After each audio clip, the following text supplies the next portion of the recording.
Hi everybody, I'm Bree the Plant Lady checking in with a weekly garden tour. First, I just want to say thank you to everyone who came out and made the spring open garden so extraordinary. It was perfect weather, which almost never happens when I plan an event. People actually started arriving quite early. I think we really opened up at like 20 after 11. And I want to give a special thanks to the team of dearest friends who came and worked for the day, the Delgado family, my dear friend Sarah and David Sabio. This is definitely like, it takes a village to pull this together, and I'm so grateful to have all of them be here to support. Also, my former intern Flora and her neighbor came for early setup, and it was just a really wonderful day. It's such a great community builder. I'm just endlessly grateful to all of you for participating and for your support and interest. And for those of you who couldn't attend, I hope that you enjoyed the video kind of showing the gardens. Now, as you can see behind me, these are the plants that are left from the sale. And when I first saw it, I kind of freaked out and I was like, oh, that's a lot of plants. However, now that it's consolidated, I'm like, actually, that's gonna be pretty easy to deal with because we've got a lot of beds that we plan to put in. You know, this entire fence line is probably where we're gonna start. That's more shade than sun. Then we have all around the greenhouse, which gives us kind of an opportunity for shady side and a sunny side. And then we have big plans for the longleaf pine bed out front that will be full sun. So I do hope that you'll tune in as we continue to make progress building out more beds, especially after June 8th when school ends. Woohoo! All right, the gardens are looking great. I'm gonna put this garden tour into 2 sections. So without further ado, let me turn this camera around so that you can see everything up close and personal. All right, panning from the nursery staged zone across here of actually getting started planting some sedges and things as a ground cover in that bed.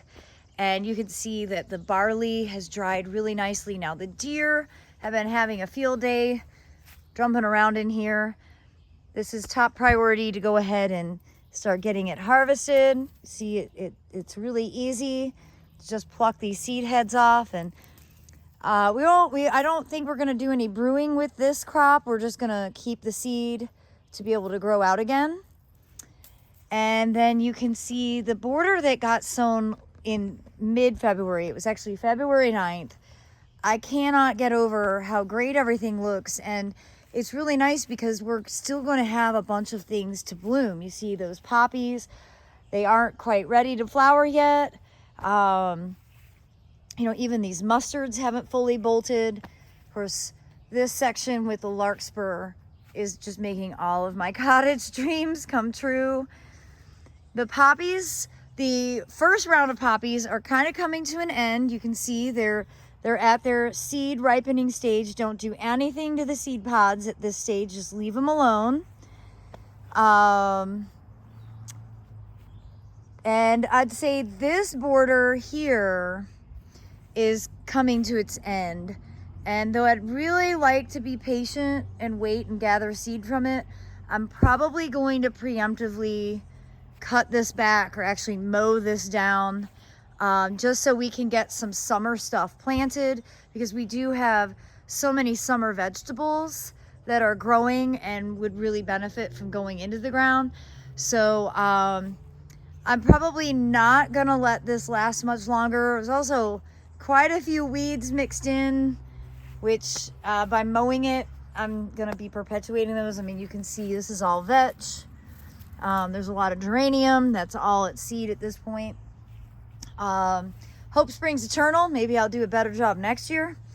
But I am kind of ready to get this border cleaned up.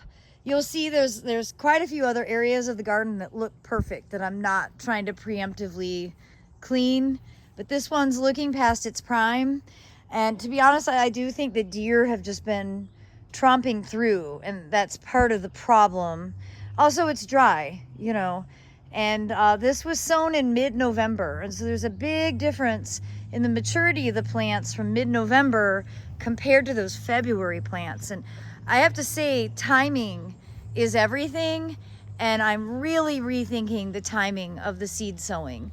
You know, I just have always done what I was taught to do without really thinking very critically about it until recently. And I'm really impressed with the borders that were sown much, much later. So I think that you'll see a progression in my approach to cottage gardening, and maybe we'll all be able to learn from that experience. Just wanted to show off the carrots. I know they look like Queen Anne's lace. They are very closely related, different species, but these are actually carrots, and I think their flowers are really important for the cottage garden. And this is actually, right here is cilantro blooming. And this is one of my favorite combinations, the cilantro and the larkspur with the red corn poppy. It's just such a beautiful scene. This border, the Nigella is really putting on its show. And, you know, I know like 2 weeks ago, this looked awful. You know, that was because it wasn't flowering yet. Once it starts to bloom, it looks amazing. And, you know, I really appreciate this self-sown Nigella because you get a lot of color diversity. Oh, look at that vetch. It's endless. You know, I don't even mind that stuff is sort of flopping over because you still get this great layering. And I mean, that is just like something out of a watercolor painting. Love in a Mist is a spectacular plant and actually very tolerant of quite a bit of shade. And again, all of this Nigella is self-sown. I didn't sow any of the seed this year. So, you know, I appreciate it that much more when it plants itself. Now here again are those giant poppies that were sent to me from England. They did get sown a lot later, and they are not even blooming. You know, I was a bit nervous that they were going to cross-pollinate with the varieties that I've traditionally grown. I'm not worried about that at all now because they're going to be blooming when the other ones are already totally finished.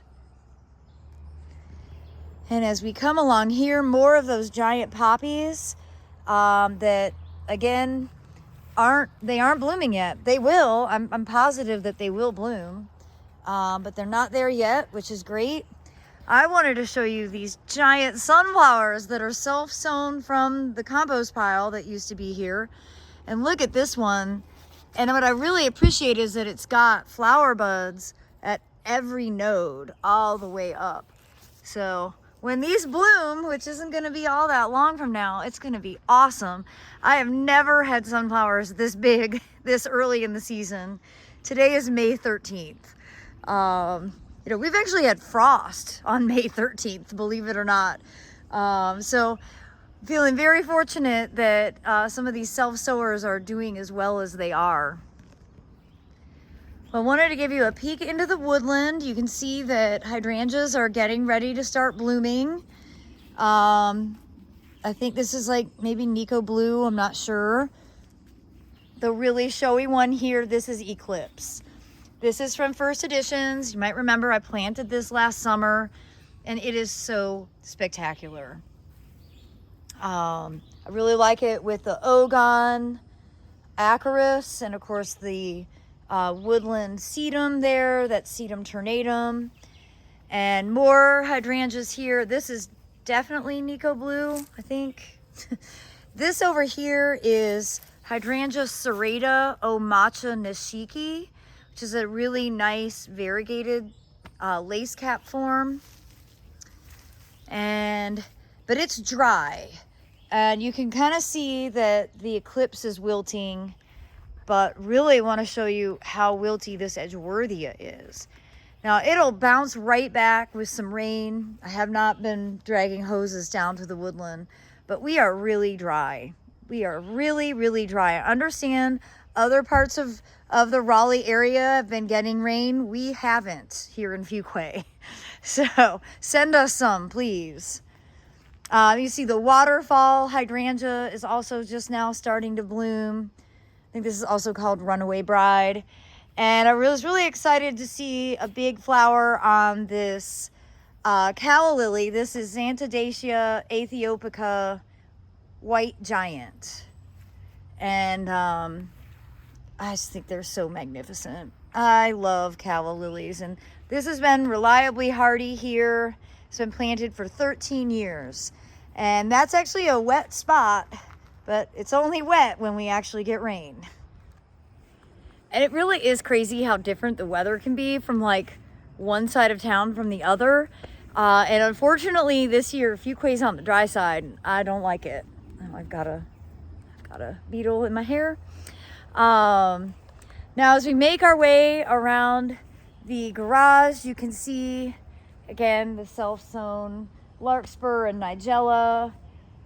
It really is just, I think it's so beautiful that for the few weeks where it looks like utter chaos before it blooms, these are the moments that make it worthwhile. And well, I hope you agree that these are plants that you should include in your garden because, well, they are quite charming. I wanted to show you Riveting Rosie. This is an awesome magnolia that I need to plant in the ground. This is gonna go at the greenhouse. It is such a cool flower. Look at that bloom.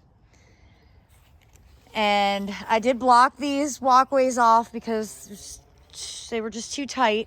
But I'm so excited to show you the fire pit, which we kind of transformed, really. We got rid of the rotten piece of wooden furniture. And I found some great iron furniture on Facebook Marketplace, which is definitely my favorite place to shop. And we opened up the bed there. Obviously, we got rid of all the dried up arugula. The bananas are really starting to grow. And now we've got a ton of great vegetables growing here, all in pots. So peppers, eggplants. We've got a lot of tomatoes. Some are dwarf. Some are the cream sausage, which are my all-time favorites. And this, again, is really easy to access with a hose. And that's really the trick to container gardening. Just put a bunch of pots together and water them every day, and you will be successful. I'm excited for the garlic to fully ripen because I'm ready to take out these edges. It's not ready yet. It's getting ugly, but it's not quite ugly enough yet. I think this bed will look significantly better once the garlic edges are removed. But remember, the garlic edge is there to help protect against voles. So it's not only is it providing an ample harvest, but it's, you know, really helping against this major animal problem.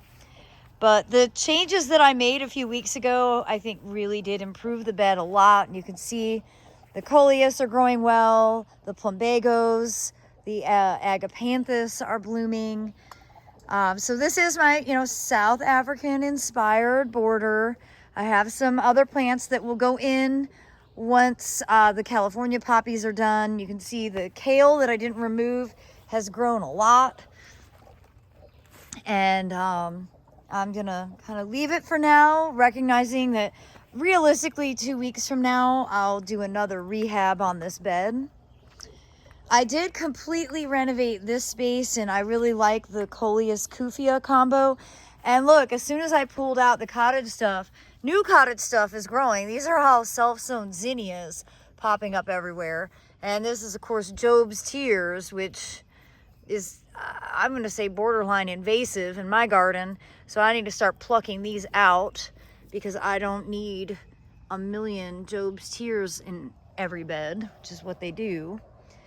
But I did put okra in, and the first okra has germinated. That's right there.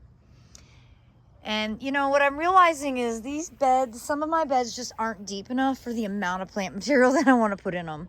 And so I've just got to rein it in a little, and less is more.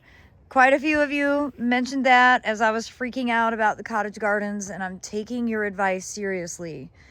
Less is more. A little bit of controlled chaos is good, but maybe not chaos everywhere. I did want to give you a fava bean update. I am going to go ahead and start harvesting because they are kind of ripe at this stage. Now remember, I'm not growing these to eat. I'm growing these to grow again in hopes that by next year at this time, I'll have enough to be able to start offering fava beans to sell. It's a process to build up seed inventory, considering I started with 1 pack. It's, you know, a couple years of devotion. But yeah, I noticed these were splitting open and I don't want them to be wasted. So I'm gonna go ahead and get these all harvested. And as we make our way around here, you can see that the Phlox paniculata that was cut back is doing exactly what it does. You see it's trimmed there and then it divides. You cut that apical dominance and you get double the amount of vegetation, which means double the amount of flowers. So we have some more to cut back in that middle part. And again, this is a really important practice because at least here in North Carolina, they will get so tall and top heavy that when they bloom, they all fall over. And well, they don't look as nice. They don't benefit the pollinators as well. So doing the Chelsea chop on your Phlox paniculata is highly recommended. And as we walk around here, I've got a ton of oregano. I'm gonna go ahead and Chelsea chop the oregano, cut it way back. I'm gonna dehydrate it so that I can have my own oregano. I do have some cabbages that are about ready to be harvested to eat. That kind of has my name on it for dinner. And well, you can see all this self-sown larkspur is looking good. This was the very first one to open, and you see the seeds are starting to ripen. There are the seeds. So they fall out pretty readily, and you see when they're leaning over a pathway, that's how they constantly make it into the slightly less ideal areas. So I'm going to start getting out buckets to start collecting seed, believe it or not. Well, everybody, I hope that you have enjoyed this installation of my mid-May weekly garden tour. I hope you'll tune in tomorrow for the next set, where I showcase everything that's growing out in the front gardens. As always, thanks so much for watching and happy gardening.